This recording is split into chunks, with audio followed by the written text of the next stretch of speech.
আস্তে খা, আস্তে খা।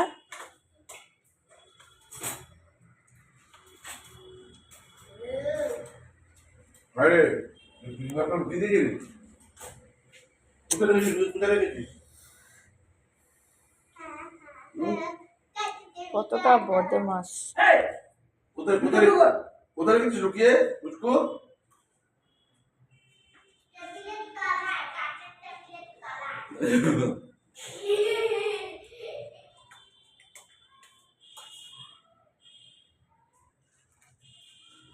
তোর জায়গা হচ্ছে না টেবিলে বসে খাবার? হ্যাঁ, তুই দাঁড়িয়ে দাঁড়িয়ে খাচ্ছিস কেন? তার জন্য বসার জায়গা নেই, খাবার সময় দাঁড়িয়ে আছিস?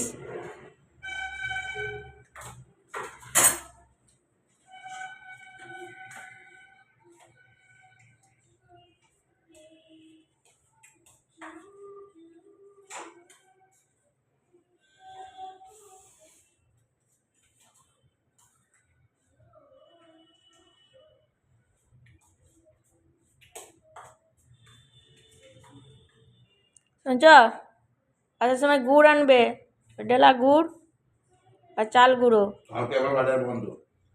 চাল গুঁড়ো আনতে বলেছি, 2 কিলো নিয়ে আসবে চাল গুঁড়ো। কেন কেন? পিকনিক করতে যাবে।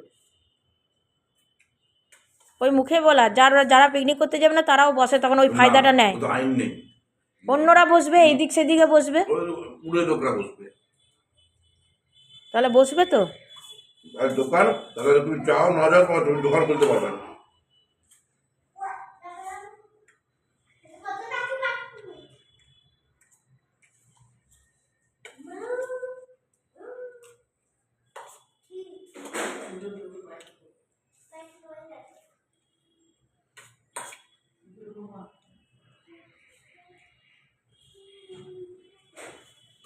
ওর কাছে ডেলা গুড় নেই, ওর কাছে চাল গুঁড়ো নেই।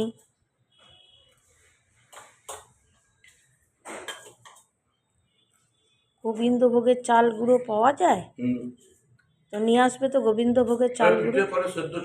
না, তুমি নিয়ে আসবে, খুকু বললো যখন, তখন কি গোবিন্দ ওটা গুঁড়ো করলে পরে অরিজিনাল। আমি ভাবলাম যে না, গোবিন্দভোগের চাল দিয়ে গুঁড়ো করলাম, আর বাজার থেকে কিনতে গেলে পরে গোবিন্দভোগের গন্ধ উঠবে চাল গুঁড়োতে।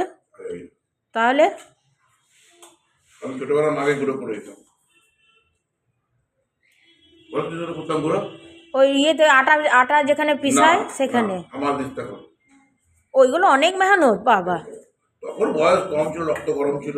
হ্যাঁ, হামাল দিস্তে গুঁড়ো করা মানে প্রচুর কষ্টকর। সেদ্ধ চাল মেশিনে গুঁড়ো করে না, ওইটাতে ব্লেড খারাপ হয়, সেদ্ধ শক্ত কিনা।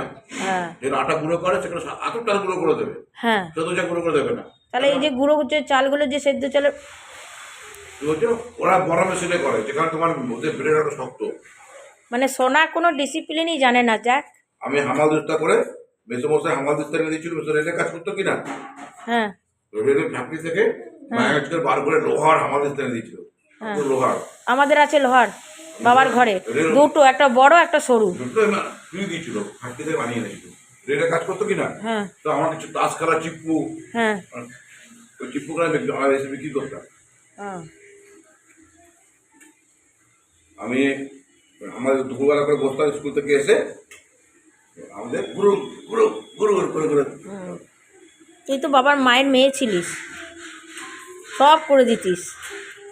আমি সব কাজ জানি। হ্যাঁ, আর বইয়ের বেলায় পারি না। হ্যালো, হ্যাঁ বলো। ফোন করুন, জল খা, জল খা।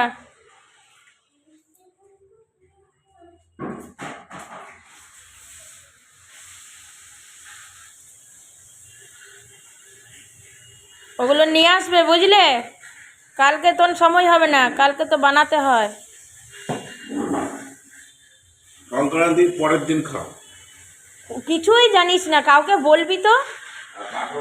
না না, ওই যে আটগড়ায় যাচ্ছ, তারপর ওই যে বর্ধন সার যে বানায়, ওদেরকে সবাইকে বলবে তো কবে খায়। আগের দিন খায় না, বাঙালিরা পৌষ সংক্রান্তিতে খায়। পরের দিন। তোর মা চলে গেছে, তুই কিছু জানিস না, লেলা। জানিস বলেই বললাম, লেলা তোরা। পৌষ সংক্রান্তির পরের দিন খায়, কোথা থেকে শিখেছে? পৌষ সংক্রান্তিতে খায় সবাই পৌষ স্নান করে, সংক্রান্তির তিল মিল খায় ওখানে। দিন বানায় তারপরে ঠিক খায়। আর যারা বাংলাদেশি তারা পরের দিন খায়, আর সে আগের দিন খায়। দাঁড়া, বাবাকে যাই, তারপর আমি দরজা বন্ধ করে দাঁড়িয়ে থাক, নাহলে গুড মর্নিংকে বল ছুটু করে দেবো আজকে। ছুটু করে নেমে আসো না নিজে নিজে। এটা শেখাও তো সিঁড়িতে উঠে গেল।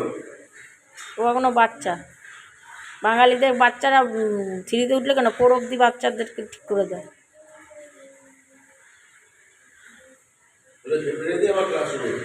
সবার ফেব্রুয়ারিতে ক্লাস শুরু না, সবার ফেব্রুয়ারিতে পরীক্ষা, ডান্স স্কুলে বললো, অথচ ওর একদম জানুয়ারিতে পরীক্ষা। বেশি মাস্টারের একটু উল্টা পাল্টা।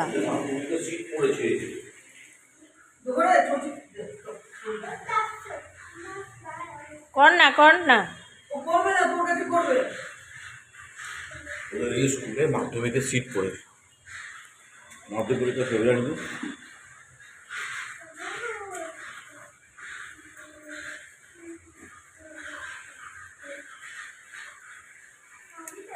আর বলতে হবে না তো যেগুলো বললাম। কবে থেকে তো চিকেন ওই যে ইগুলো নিয়ে আসছো না? ডাস্টার এখানে নাই তো।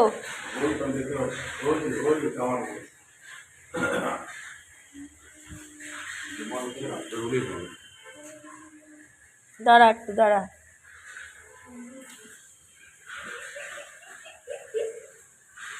তো কি করে বার করছি আমি তাহলে? চলে গেল বাবা। পিজি ব্যাগটা কই?